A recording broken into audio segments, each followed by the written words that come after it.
सर्व पाहुण्यांचं पाटील परिवाराच्या वतीने सहर्ष स्वागत शुभ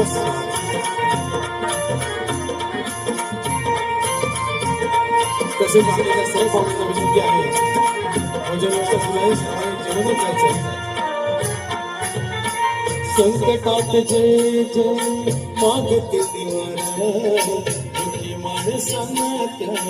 देऊनी सहारा संकटात जय जय मागते निवारा दुःखी माणसांना देऊनी सहारा निमिषात त्यांचा कायाकल्प केला निमिषात त्यांचा कायाकल्प केला कायाकल्प केला